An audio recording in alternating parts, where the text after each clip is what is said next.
At 31, Emily Carter had almost nothing left when her father died without warning, not a savings account, not a comfortable home, and certainly not the kind of inheritance people whispered about after a funeral. Daniel Carter left behind debts, an old dog named Ranger, and one neglected hunting lodge buried deep in the Alaska wilderness. A place so remote and weather-beaten that even the locals at Coldwater Crossing considered it more burden than property. Emily was already broke. Yet when she learned that keeping the lodge required a final $50 transfer fee, she did something everyone around her thought was foolish. She spent almost the last money she had and kept it. Jack Mercer warned her. The roof leaked. The road could disappear under snow overnight, and winter was arriving too quickly for an inexperienced woman to be alone out there. Others wondered why anyone would throw $50 at a rotting cabin that might never sell. Emily couldn't fully explain it herself. Maybe because creditors had already swallowed almost everything else her father owned. Maybe because Ranger still waited beside Daniel's old truck as though expecting his master to return. Or maybe because Emily couldn't bear to abandon the final piece of a father she had spent years believing chose Alaska over his own daughter. She planned to stay at the lodge only long enough to inventory what remained and leave before the weather turned. Instead, the temperature plunged. Her truck refused to start, and a blizzard sealed the road behind her. With food running low, cold creeping through the walls, and something large moving beyond the woodpile, Emily discovered another problem. Ranger had become obsessed with one corner of the storage room. Night after night, the dog sniffed the floorboards and scratched at them until Emily finally dragged away an old shelf and noticed something Daniel had carefully hidden beneath it. A metal ring. A trap door. Under the lodge was a dry cellar containing waterproof containers packed with photographs, notebooks, and detailed maps covered in handwritten dates and the same mysterious triangle symbol repeated across remote stretches of Alaska. Emily assumed they were hunting locations until she found a photograph of her father standing beside an isolated cabin with strangers she had never seen before. On the back, Daniel had written a sentence that made her unfold the maps again and realize the triangles weren't marking places to hunt at all. They marked something her father had secretly spent years maintaining, something connected to missing travelers, emergency supplies, and the reason he had repeatedly bought food and blankets that Emily could not find anywhere inside his lodge. But when she finally discovered what those 12 triangles really represented, she understood that the worthless property she had kept for $50 contained a legacy far larger than anything money could have bought. And the most painful part was realizing why her father had never told her. Before we open Daniel's notebooks and discover what he was hiding across the Alaska wilderness, tell me in the comments where you're listening from and what time it is there right now. Whether you're starting your morning in the US, settling in for the evening in the UK, or joining us from somewhere else in the world, I hope you have a peaceful and wonderful day ahead. And if you enjoy emotional stories about family secrets, wilderness survival, lost legacies, and ordinary people discovering extraordinary truths, subscribe to the channel and join us for the next story. Now, let's return to that storm-battered Alaska lodge, where Emily was about to follow the first triangle on her father's hidden map and learn what Daniel Carter had been leaving in the wilderness for people he never expected to meet. Emily Carter had expected grief to feel larger than paperwork. Instead, 3 days after burying her father, she sat in Nora Bell's cramped office behind the Coldwater Crossing General Store while numbers erased what remained of Daniel Carter's life. Medical bills, old debts, and final expenses consumed almost everything. At 31, recently unemployed and already watching every dollar, Emily had no money to rescue what creditors claimed. Only one thing remained untouched: Daniel's hunting lodge. Several hours into the interior Alaska wilderness, calling it an inheritance is generous, Jack Mercer said from beside the stove. Jack had known Daniel for years and apparently believed bluntness was kindness. Roof's going, no electricity. Road gets ugly after snow. You'd spend more fixing it than you'd ever get selling it. Emily looked at the transfer papers. But it was his. So were plenty of things you wisely let go. Nora gave Jack a warning glance. Emily ignored him. What happens if I don't file? Nora tapped the final page. Eventually, the claim lapses into a mess you don't want. If you intend to keep Daniel's interest in the place, there's a $50 filing fee. $50? Emily opened her wallet. After travel, food, and funeral expenses, the amount felt closer to $5,000. Jack leaned forward. Emily, don't spend your last money on sentiment.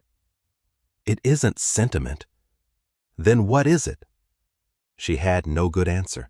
Daniel had spent years choosing Alaska over birthdays, holidays, and invitations she eventually stopped making. Their last conversations had been polite because anger required more intimacy than they possessed. Yet the thought of surrendering the final place connected to him felt like allowing strangers to erase the last line of his name. Emily counted out $50. Nora accepted it without comment. Jack sighed. Your father would have argued with you for doing that. He argued with me for free, outside. Ranger waited beside Daniel's battered truck.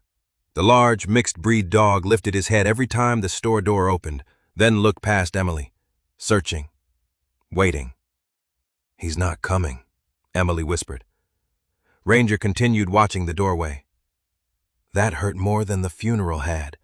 Emily crouched and rubbed the thick fur behind his ears. Looks like you're stuck with me.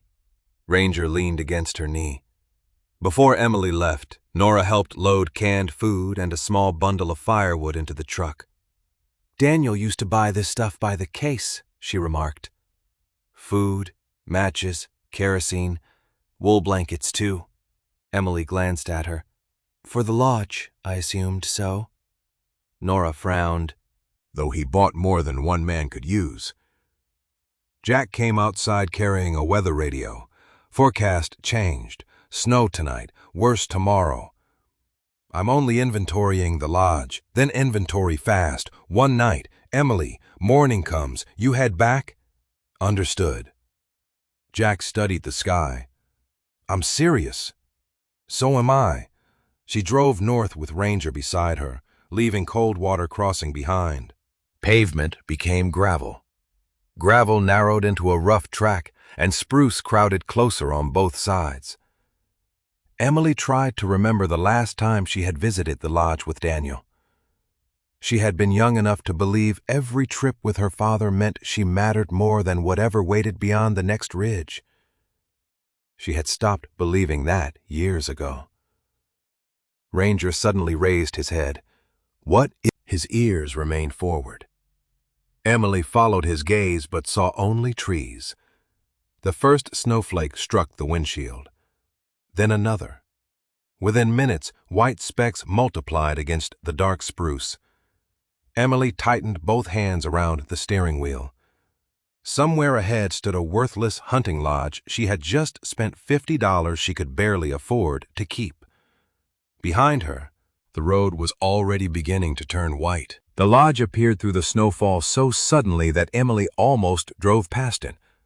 It crouched between spruce trees beneath a sagging roof, its porch half buried in old leaves and fresh snow.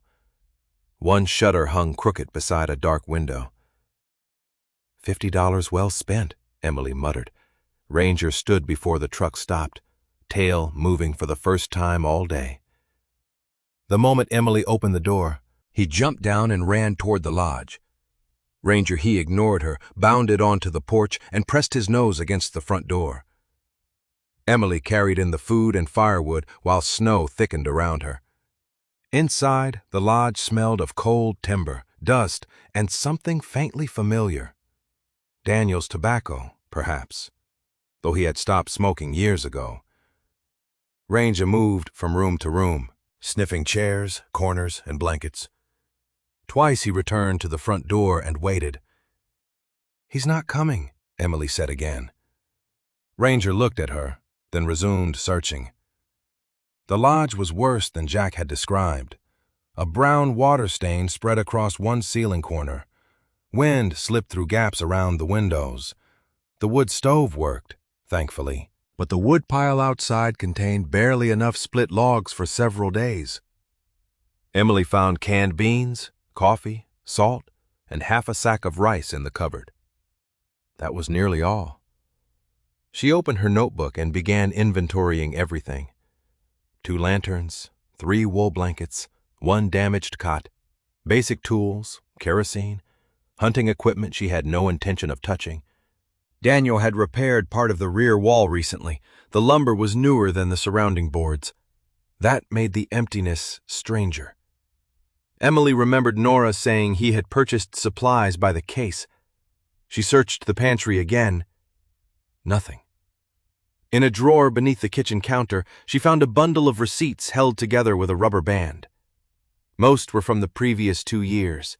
Canned food, matches, kerosene, wool blankets, more canned food. Quantities far beyond anything Daniel could have consumed during occasional stays at the lodge. "Where did you put it all?" she whispered. Ranger had wandered into the narrow storage room at the back. Emily heard his claws moving over the floorboards. She followed and found him sniffing beneath an old shelving unit. "Find a mouse?" Ranger pushed his nose toward the floor. "Leave it." Emily returned to the kitchen. By late afternoon, snowfall had become heavy enough to erase the truck's tire tracks. Jack's warning finally outweighed her stubbornness. One night had become too risky. She packed the receipts into her bag, shut down everything she could, and called Ranger. "We're leaving." He reluctantly followed her outside. The cold had sharpened. Emily climbed behind the wheel, turned the key, and heard the engine struggle. "Come on." She tried again. The starter turned sluggishly without catching. A third attempt was worse. Emily sat motionless, staring through the windshield as snow swept across the clearing. No. She waited, then tried once more. Nothing. Ranger watched her from the passenger seat. "Don't look at me like that." Emily went back inside and switched on Jack's weather radio. The forecast had deteriorated. Strong winds, heavy snow, travel discouraged. She stared at the firewood and counted the food again.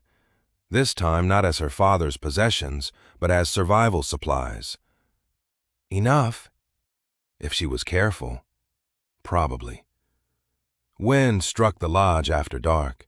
Snow hissed against the windows. Emily moved a bucket beneath the first roof leak and fed another log into the stove. Ranger ate beside her, then disappeared toward the back rooms.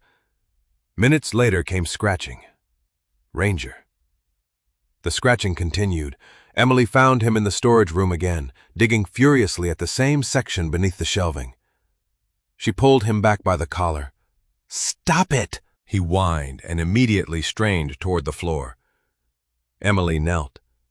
The boards looked ordinary beneath dust and scratches. She ran her fingers across them but found nothing obvious. "Whatever you smell can wait until morning."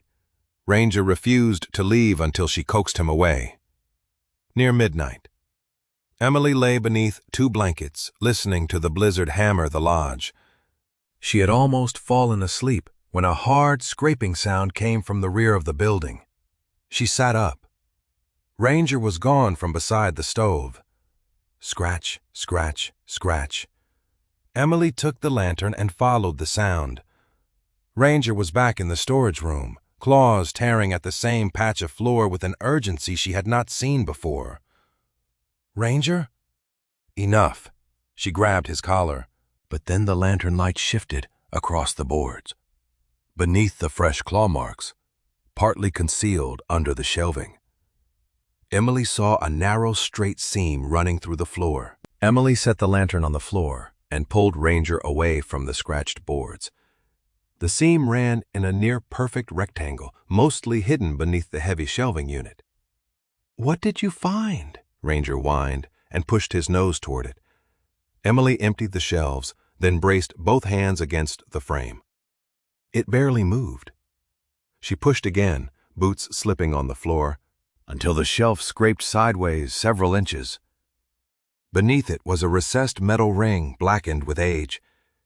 Emily stared at it. Daniel had deliberately placed the shelf over the opening. She hooked 2 fingers through the ring and pulled. Nothing. The wood seemed swollen tight. She found a pry bar among Daniel's tools and worked it carefully into the seam. The panel finally lifted with a groan. Cold, stale air rose from darkness below. Ranger immediately tried to investigate. Absolutely not. Emily held his collar while raising the trapdoor farther. Narrow wooden steps descended into a cellar no more than 6 feet deep. She took the lantern and went first. Ranger followed, despite her objections. The space was surprisingly dry. Wooden shelves lined 2 walls, holding several waterproof metal and plastic containers. No food, no obvious valuables. Emily opened the nearest box and found rolled maps secured with rubber bands. Another contained notebooks. A third held photographs sealed inside plastic sleeves. "Dad, what were you doing down here?" She spread one map across a small work table. It covered a broad section of interior Alaska. Daniel had drawn lines along remote routes and written dates beside rivers, creeks, and ridges. The same symbol appeared repeatedly, a small triangle marked in red pencil. Emily opened another map. More triangles. She assumed they represented hunting locations. Daniel had guided hunters for years, after all. But why hide ordinary hunting routes beneath the floor? The photographs made even less sense. Daniel appeared in many of them, standing beside crude cabins, weathered shacks, and isolated structures Emily had never seen. Some photographs showed strangers beside him, men with heavy packs, a woman holding a child, 2 young people standing in deep snow. Names and dates were written on several backs, but Emily recognized none of them. Ranger suddenly shoved his head beneath the lowest shelf. "What now?" He dragged out an old canvas jacket. Emily knew it immediately. Daniel had worn it for years. One elbow carried the crooked patch she had sewn when she was 17. Ranger buried his nose against the fabric and inhaled. Then he lay down with the jacket between his paws. Emily crouched beside him. The smell was faint but unmistakable wood smoke. Old canvas. And Daniel. Her throat closed. She had survived the hospital call, the funeral, the creditors, and Nora's paperwork without properly crying. Now, in a hidden cellar beneath a worthless lodge, holding the sleeve of her father's jacket. She could not stop. "You should have come home more," she whispered. Ranger rested his head against her knee. Emily cried until embarrassment became impossible because there was nobody there to witness it but a dog who missed Daniel too. A sudden dripping sound above reminded her where she was. She wiped her face and climbed upstairs. Water had begun coming through the damaged section of roof faster than before. She moved another bucket beneath it, wedged cloth around the worst leak, checked the stove, then returned downstairs. Whatever Daniel had hidden could wait only as long as the lodge remained habitable. Emily began sorting photographs by date. The earliest were nearly 15 years old. The cabins differed in size, but several shared similar features. Wood stoves, stacked firewood, rough bunks. She found a photograph of a small log cabin nearly buried beneath snow. On the back, Daniel had written 2 words, Miller Creek. Beneath them was a sentence, "Made it through because the stove still worked." Emily read it twice. There were 2 exhausted-looking men in the photograph. Daniel stood beside them, but the wording did not sound like a hunting note. She returned to the maps and searched until she found Miller Creek. A red triangle sat beside the name. Emily pulled another photograph, another cabin, another unfamiliar person. She located its place on a second map. Another triangle. Her pulse quickened. These were not random marks. She spread 3 maps across the table and began matching photographs to locations. Each cabin she could identify corresponded to the same symbol. Upstairs, wind slammed snow against the lodge while Ranger watched her from Daniel's jacket. Emily stared at the red triangles and finally understood one thing with certainty. Whatever her father had been mapping, it was not where he went to hunt. By morning, the blizzard had erased everything beyond the nearest spruce trees. Emily opened the front door only far enough to look outside before wind hurled snow against her face. The truck was a white mound. The road had vanished completely. She shut the door and checked the weather radio. The forecast offered no relief. Travel remained dangerous, and temperatures were expected to fall. "So we stay," she told Ranger. The dog watched her as though this had always been obvious. Survival came before Daniel's maps. Emily counted the firewood, food, and kerosene again. If she rationed carefully, she could manage several days. The roof worried her more. Water continued dripping through one corner whenever snow melted against the warmer boards. She climbed onto a chair and pressed a folded piece of canvas beneath the leak, securing it with nails from Daniel's toolbox. It was ugly, but the dripping slowed. Outside, something heavy moved near the woodpile. Ranger growled. Emily approached the window and saw a moose standing beside the stacked logs, brushing snow from the ground with one enormous hoof. Wonderful. She needed more wood, but knew enough not to challenge a moose at close range. She waited nearly an hour until it wandered back among the spruce. Ranger remained beside her, alert but quiet. Only then did Emily retrieve an armful of logs. With the stove fed and the lodge temporarily secure, she returned to the cellar. She arranged Daniel's maps across the work table. Red triangles appeared beside creeks, old trails, and remote routes. Beside many symbols, Daniel had written dates. Some locations appeared year after year. Emily opened the first notebook. It was disappointingly practical. North Fork, roof sound, stovepipe cleared, wood low. Another entry read, Miller Creek, door hinge replaced, tins good through spring. She turned several pages. South Ridge. 2 blankets replaced. Matches sealed. Emily stopped. Blankets, matches, tins. The same things on Nora's receipts. She found another entry. North Fork stocked. Her irritation sharpened. Daniel had spent money he claimed not to have on canned food. Kerosene and wool blankets, then carry those supplies to cabins scattered across Alaska. Emily remembered asking him to visit her one Christmas. He had said travel was too expensive, yet apparently there had been money for this. Of course there was, she whispered bitterly. Ranger lifted his head from Daniel's jacket. He could drive into nowhere with boxes of food, but seeing his daughter was too much trouble. Saying it aloud made her anger feel childish, but not false.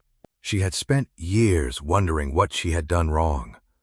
Now she was sitting beneath his lodge, surrounded by evidence that Daniel had found time for places she had never heard of.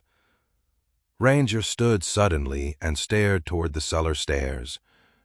Emily heard a dull thump above. She grabbed the lantern and climbed up. A shadow moved past the window. Her pulse jumped before she recognized the broad body of the moose crossing the clearing again. Ranger growled from behind her. "Stay!" The animal disappeared into blowing snow. Emily checked the patched ceiling, added another log to the stove, then returned below. This time she searched systematically, using the bookkeeping habits that had once paid her bills. She made a list of every triangle she could identify and matched each one to Daniel's maintenance entries. Roof, stove, wood, food, blankets, matches, dates. The pattern became impossible to dismiss. These were not hunting records. Daniel had been maintaining the cabins. But for whom Emily unrolled the largest map. 12 red triangles were spread across several wilderness corridors. In one corner, Daniel had written a note in pencil. The handwriting was unmistakably his. Keep open. Somebody always needs a way out. Emily read it twice. Then she looked at the photograph from Miller Creek, the exhausted men beside a cabin whose stove had still worked. Her anger gave way to something more uncertain. She returned to the receipts and compared their dates with the notebook. Purchases of blankets appeared shortly before entries recording replacements. Cases of canned food matched trips marked stocked. Daniel had not been storing supplies for himself. He had been carrying them to those 12 locations. Ranger came beside her and rested his head against her leg. Emily stared at the triangles while the storm shook the lodge overhead. 12 isolated places. 12 structures her father had quietly kept stocked and usable. She still did not know who they were for, why Daniel had taken responsibility for them, or why he had hidden every record beneath the floor. But one question had finally been answered. Her father's maps did not mark places where animals could be found. They marked places where, for reasons Emily did not yet understand, Daniel Carter believed someone might desperately need a way out. By dawn, the wind had weakened enough for Emily to see the truck again, though the road remained buried beneath deep snow. She switched on the weather radio and worked through static until a familiar voice finally answered her call. "Emily," Jack sounded distant. "I'm here. You hurt?" "No. Lodge is holding. Truck dead." "Figured. We can't get to you yet. Drifts are too deep on the lower trail." Emily glanced at Ranger. "How long?" "Depends on weather. Stay put and ration what you've got." Before the signal faded, Emily asked, "Jack, do you know a place called Miller Creek?" Silence crackled between them. "Old line cabin out that way." "Why? Was it used by hunters?" "Sometimes. Anybody caught out there." "Really?" "Daniel mentioned it once." "Did he maintain it?" "Wouldn't surprise me. Years back, 2 hunters got trapped near Miller Creek during bad weather. Cabin kept them alive until they could move." Static swallowed the rest. Emily lowered the radio and went straight to the cellar. She found the Miller Creek photograph again. The 2 exhausted men no longer looked like strangers posing beside her father. They looked like survivors. She sorted the photographs by names and dates, matching them against Daniel's notebooks. Several showed people beside the marked cabins. Others showed repaired roofs, stacked firewood, or newly fitted stovepipes. Ranger lay beside Daniel's jacket while Emily worked. Near midday, she discovered a yellowed newspaper clipping tucked inside a notebook. The headline described 2 hikers reported missing after sudden weather had cut off their route. Emily read quickly. Searchers had expected the worst. 3 days later, the hikers were found alive after sheltering inside an abandoned cabin. The article credited favorable circumstances and search crews. Daniel's name appeared nowhere. Emily turned the clipping over. Attached behind it was a photograph of the same cabin. A red triangle had been drawn in one corner. She checked the map. Another match. "You knew," she whispered. Daniel had known that cabin could save someone because he had kept it usable. Yet he had never claimed credit. Emily expected the realization to make her proud. Instead, anger rose so sharply that she shoved the clipping onto the table. "You had time for all of them?" Ranger lifted his head. "People you didn't even know?" Her voice echoed in the small cellar. "You could haul blankets across Alaska for strangers, but you couldn't get on a plane for your own daughter?" Ranger came to her and pressed against her knee. Emily closed her eyes. She knew grief did not have to be fair. Neither did anger. Daniel helping strangers did not erase the birthdays he missed or the calls he postponed. She stroked Ranger's head until her breathing steadied. Then she returned to the notebooks. The later entries contained initials besides several locations. Some were followed by SAR, others by brief notes about weather or access. Search and rescue, Emily guessed. Daniel had apparently spoken to someone about at least part of what he was doing. She copied the initials onto a separate page. Outside, the storm continued weakening, but the lodge remained isolated. Jack called again that afternoon. The road was still impassable. "Tomorrow at the earliest," he said. "Don't try walking out." "I won't." It surprised Emily how easily she said it. 2 days earlier, she might have treated accepting help as weakness.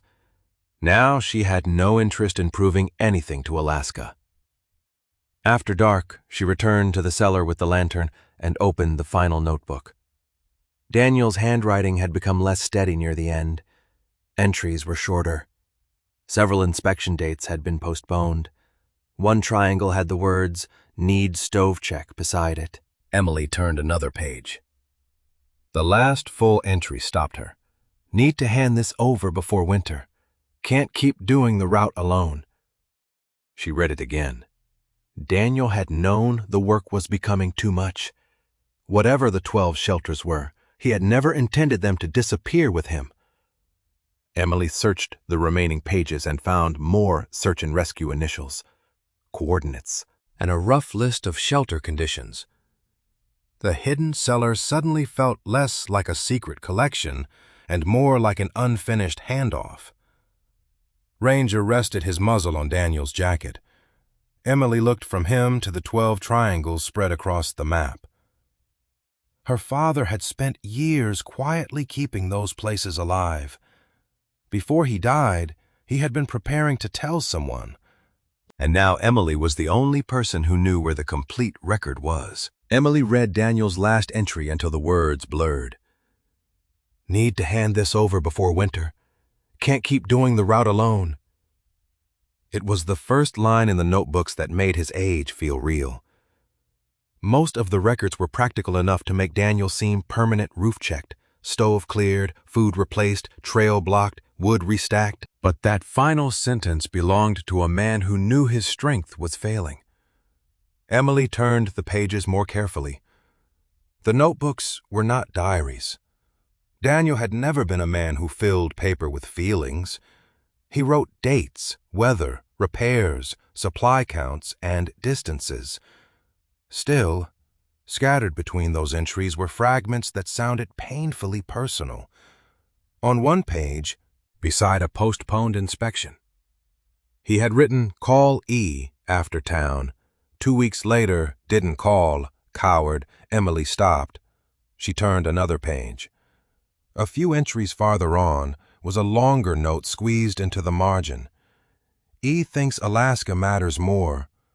Don't know how to explain that sometimes being needed is easier than being forgiven." Emily sat back. Ranger raised his head from the jacket. "That doesn't make it better," she whispered. The words on the page did not erase missed birthdays or years of short conversations. If anything, they hurt because Daniel had understood the distance and still failed to cross it. He had known what she believed. He had simply not known how to answer. Emily closed the notebook for several minutes. The stove above gave a dull metallic pop. She checked the fuel level afterward and felt another knot form in her stomach. The kerosene was lower than she liked, and the woodpile would not last indefinitely. If temperatures dropped harder, she might have to burn broken furniture before help reached her. She brought one damaged chair closer to the stove and hated how quickly the decision became practical. The radio crackled near noon. This time the voice was unfamiliar. "Carter Lodge, this is Caleb Ross with Volunteer Search and Rescue. You copy?" Emily grabbed the handset. "I copy." Caleb explained Jack had reached him after hearing about the maps. Emily read him 2 sets of coordinates and described the triangle markings. Caleb went silent. "I know one of those locations," he said finally. "North Fork?" "Yes." Daniel ever talk to you about it? Only indirectly. Said there were old cabins out there worth keeping in shape. Emily looked at the map. There are 12. 12? That's what he marked. Caleb exhaled. I knew about maybe 3. Emily read from the maintenance notes. Roof, stove, wood, tents, blankets. Caleb's voice changed. Those aren't hunting records. I know. One of our volunteers spent a night in a shack near North Fork years ago, after weather closed his route. He always said whoever kept dry wood there probably saved his life. Emily looked toward Daniel's notebook. Dad, maybe, nobody knew. The possibility settled heavily. A stranger surviving because Daniel had left wood behind was not abstract anymore. It had happened to someone Caleb knew. Emily scanned another page and found an old route note connected to a missing hunting party from years earlier. The route crossed near one of the triangles. Caleb. What about Cold Ridge? There's a shelter mark there. Cold Ridge? He paused. A hunting party disappeared near that route years back. They were found alive after 2 nights. Emily's pulse quickened.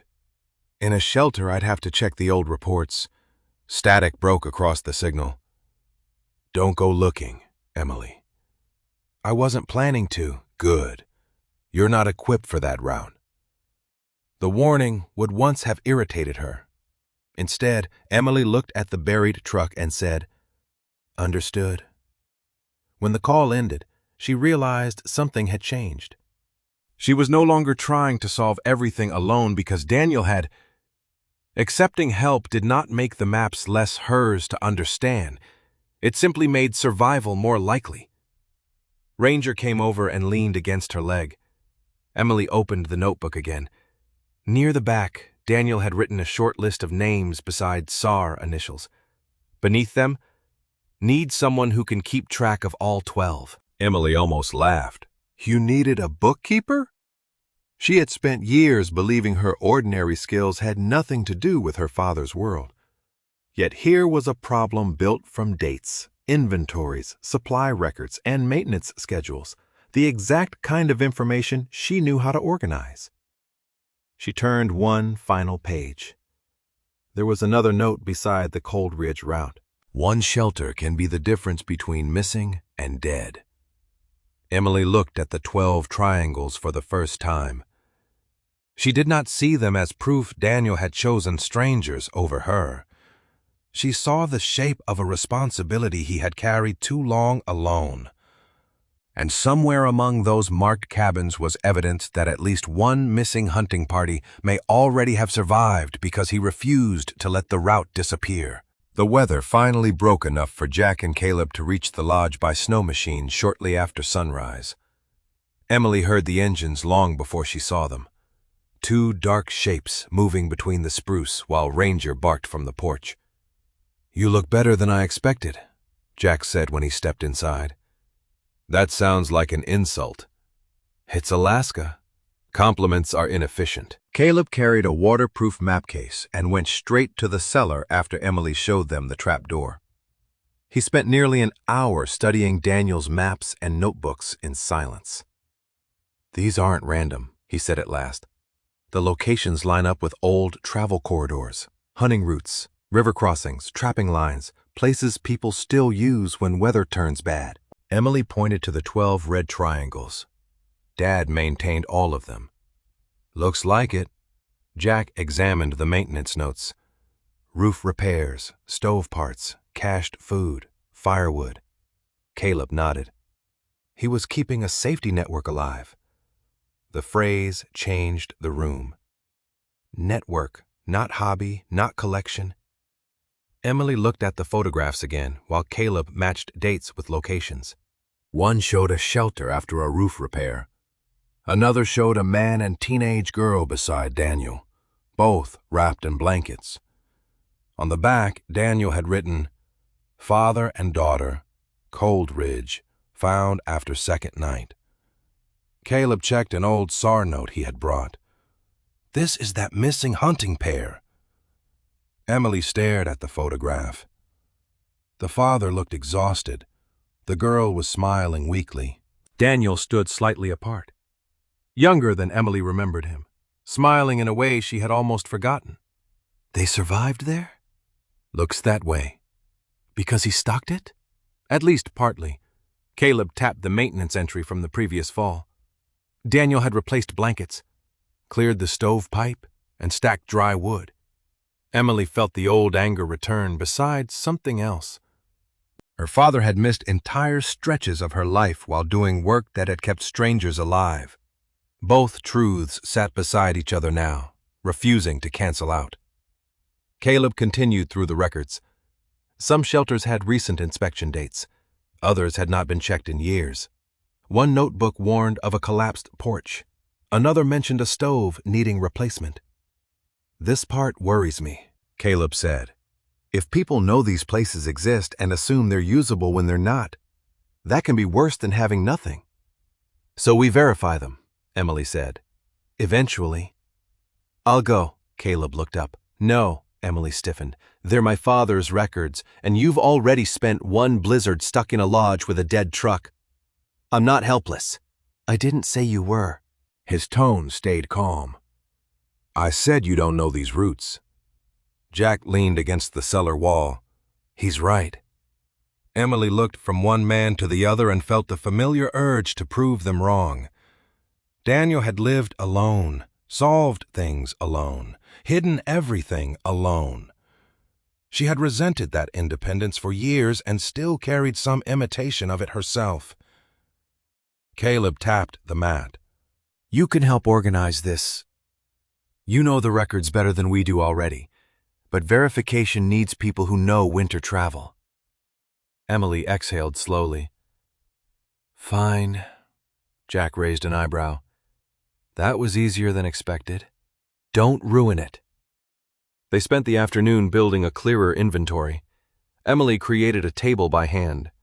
Location, last inspection, known condition, supply status, access notes. Her old bookkeeping habits made the chaos manageable. Caleb checked each triangle against current route knowledge. Jack identified which supplies could realistically be moved before deeper winter. By evening, the 12 red marks no longer looked mysterious. They looked like jobs waiting to be done. Then Caleb found a folded map tucked inside the back cover of Daniel's final notebook. Emily, she came over. A route had been traced in pencil from the hunting lodge toward 3 triangle locations. Beside each were inspection notes left blank.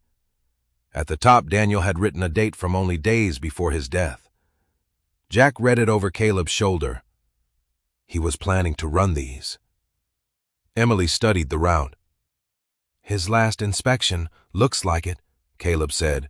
One final note appeared beneath the line, if I can't finish. Hand records over. Emily went still.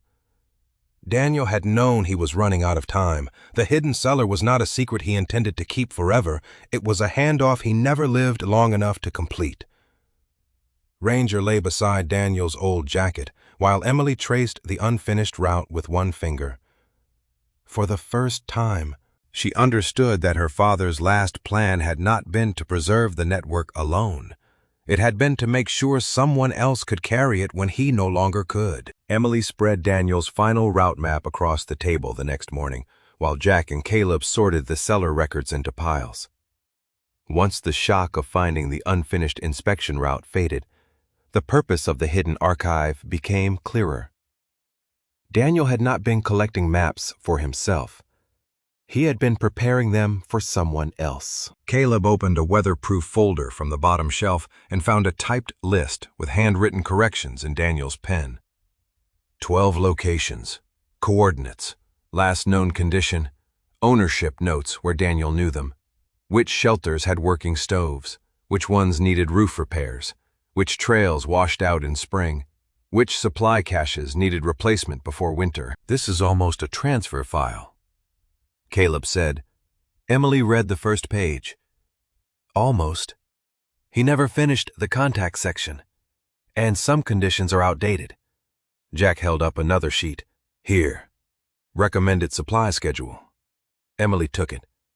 Canned food twice yearly, matches sealed in tins, wool blankets inspected for damp, stovepipes cleared before winter, firewood restacked after spring thaw. Everything Daniel had been buying from Nora's store appeared here in careful quantities. Emily looked around the cellar. The lodge suddenly made sense too.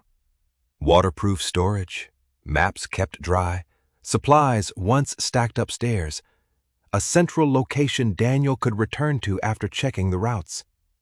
This wasn't just where he stayed, she said. It was his base. Caleb nodded. Looks that way. Emily felt a complicated ache behind her ribs. Daniel had built structure around this work, schedules, records, procedures. He had been capable of planning years ahead for strangers and still, somehow unable to plan a conversation with his daughter. Jack found a narrow envelope wedged behind the transfer folder. This has your name on it. Emily froze. The front read simply E. The handwriting was Daniel's. She took the envelope but did not open it immediately.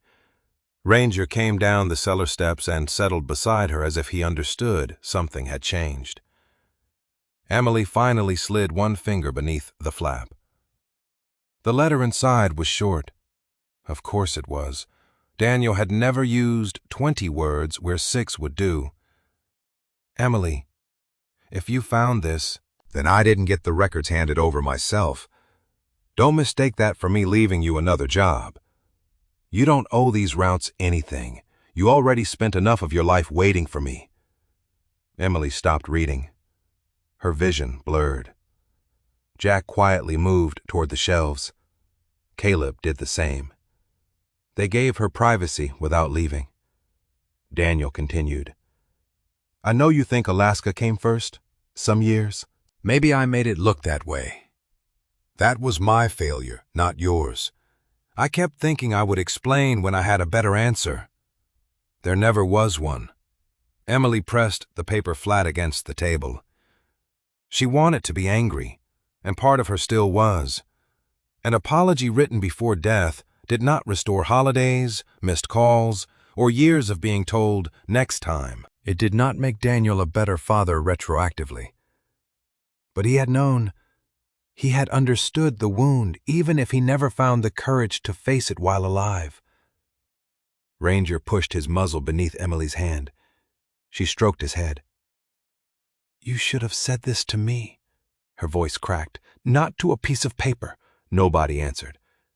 The final paragraph was practical again. Daniel wrote that if Emily chose to hand the records to Search and Rescue or anyone trustworthy, that was enough. If she chose to walk away, that was her right too. Then came one last line. If you want to know why I kept doing it, look at the photograph marked March 1981. Emily read the sentence twice. Jack glanced over. There are a lot of photographs. Then we sort them. Caleb began checking dates while Emily carefully refolded the letter and returned it to the envelope. She did not feel absolved from the past. She felt seen by someone who had understood too late that was different. They spent the next hour sorting photographs by year. Most showed shelters, repairs, strangers, or Daniel beside remote cabins. Ranger wandered between them, occasionally sniffing a print before losing interest. Jack found a group from 1987. Caleb found several from the early 90s. Emily kept searching. Here. Her hand stopped on a photograph worn softer than the others. March 1981 was written across the back. The image showed a much younger Daniel standing beside a crude shelter half buried in snow. He looked exhausted. His coat was torn at one shoulder, and one side of his face was bruised. Beside him stood an injured young man Emily did not recognize.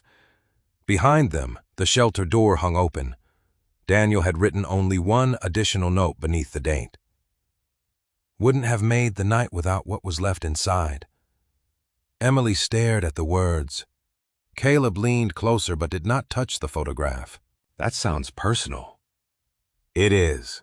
Emily turned the picture over again. Daniel was not smiling. He looked like someone who had survived something he never expected to survive. The entire shelter network had always seemed to begin with Daniel helping other people. Now Emily realized the story might have started the other way around.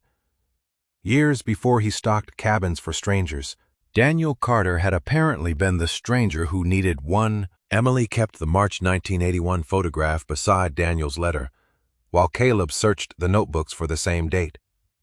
Jack found the entry first, buried in an older field book whose cover had nearly separated from the spine. Daniel's handwriting was younger and less disciplined, the lines crowded together as though he had written while still shaken. "Here," Jack said. Emily took the notebook. The entry described a spring storm that arrived faster than forecast, while Daniel and another young guide were moving between remote camps. Visibility collapsed. Their route disappeared. The other man injured his leg crossing rough ground, forcing them to abandon the original plan. Daniel wrote that they had spent hours trying to reach lower terrain before stumbling onto an old trapping cabin near dusk. The structure was barely standing. One shutter was missing. Snow had blown beneath the door, but inside they found dry firewood stacked against the wall, a functioning stove, matches sealed in a tin, and enough canned food to get them through the night. Emily looked at the photograph again. The injured man must be him. Caleb nodded. Probably. She continued reading. Daniel had written that neither man knew who owned the cabin or who had stocked it. No name appeared on the supplies. No note requested payment. Someone had simply left the place usable. The storm continued through the night, without heat. Daniel believed the injured man would not have survived. Possibly neither of them would have. The final lines were brief. "Whoever left the wood will never know. Oh, somebody I can't find." Emily read that sentence twice. Suddenly, the 12 triangles no longer seemed like a mystery requiring explanation. They looked like an answer Daniel had spent years giving. He was paying it back, she said. Jack leaned against the work table. To somebody he never met. Caleb turned several pages. Maybe that's why he never cared about recognition. Emily thought about the newspaper clipping that had never mentioned Daniel. The photographs of survivors whose names meant nothing to her. The supplies he bought without explaining where they went. Her father had once lived because an unknown person prepared a cabin for someone who might never come. Daniel had taken that act personally. He spent the rest of his life leaving wood for the next stranger. Emily said, the words carried both admiration and pain.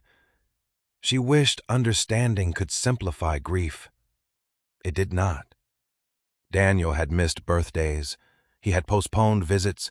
He had hidden behind work when their relationship became difficult. A noble reason for maintaining shelters did not make those choices disappear. Emily looked at his letter again. You already spent enough of your life waiting for me.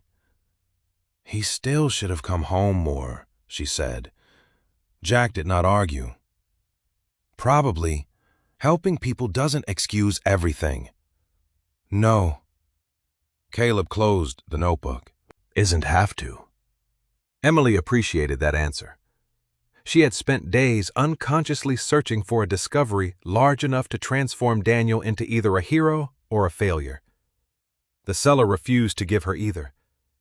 It gave her a man who had been saved by kindness, then devoted years to repeating it, and who had also been too frightened or stubborn to repair the distance with his own daughter. Both were true.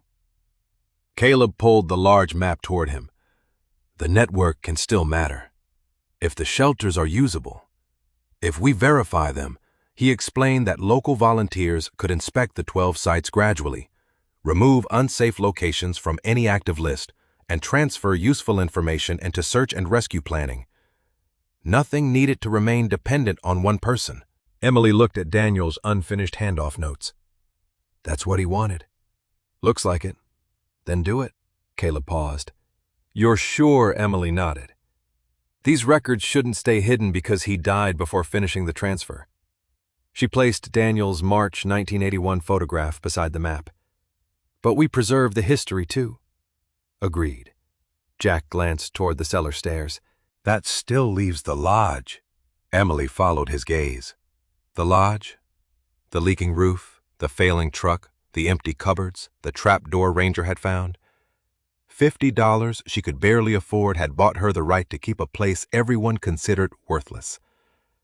Now that place held Daniel's maps, photographs, and unfinished work. Caleb and Jack returned to Coldwater Crossing later that afternoon, once the route was safe enough, taking copies of several coordinates, but leaving the originals with Emily. Before he left, Caleb said, "Think about what you want done with this place. We can work around whatever you decide." Emily nodded. "I will." After their engines faded into the trees, the lodge became quiet again. Ranger settled beside the stove. Emily went down to the cellar alone. She pinned the March 1981 photograph beside the map and stood before the 12 red triangles. The primary mystery was gone now. She knew what they were. She knew why Daniel had kept them alive. She even knew why he had tried to hand them over before winter. What remained was not a mystery at all. It was a choice. Emily had spent her last $50 to keep a lodge she thought was nothing more than the final, useless piece of her father's estate. Now she had to decide whether that lodge belonged in the past with Daniel, or whether it could become the place where what he started continued without him. By December, the shelter network no longer existed only in Daniel's cellar. Caleb organized experienced volunteers to inspect the 12 marked locations one by one as weather allowed. Jack repaired 2 snow machines used for the first trips. Nora set aside a corner of the general store for donated supplies and began keeping a handwritten list of what people contributed. Emily handled the records. It surprised her how naturally that part came on. She created inventories for each shelter, tracked inspection dates, marked which stoves worked, which roofs needed repair, and which locations no longer deserved to remain on any safety list. One shelter had collapsed beyond use and was removed entirely. Another needed a new stovepipe. 3 were still in good enough condition to restock immediately. Nothing about the process was romantic. It was slow, expensive, and dependent on volunteers with enough experience to reach the places safely. Emily preferred it that way. Daniel had carried too much of the work alone. She had no intention of repeating that mistake. The hunting lodge became the center of the system without becoming her prison. Jack repaired the worst section of roof before deeper winter arrived. Caleb helped secure shelves upstairs for emergency supplies. The cellar remained dry. And Emily reorganized Daniel's notebooks and maps into labeled boxes. She spent part of each week in Coldwater Crossing, using Nora's back office when she needed a telephone or reliable paperwork space, then returned to the lodge when weather and road conditions allowed. Nobody expected her to become a guide. Nobody handed her a rifle and called her Daniel's replacement. Her job was simpler and, in some ways, more important, keeping track of what existed, what was safe, and what needed attention. One afternoon, Nora watched Emily total a supply sheet and laughed. "Your father spent 20 years building this thing, and apparently what he needed most was a bookkeeper." Emily smiled. He would have hated admitting that. Ranger lay beneath the table, no longer lifting his head every time someone opened the store door. Somewhere along the way, the dog had stopped waiting for Daniel. He followed Emily now, at the lodge. He still slept near the cellar entrance while she worked. But the old canvas jacket had been folded carefully onto a shelf. Emily no longer needed to hold it every time she missed her father. She reread Daniel's letter once in January.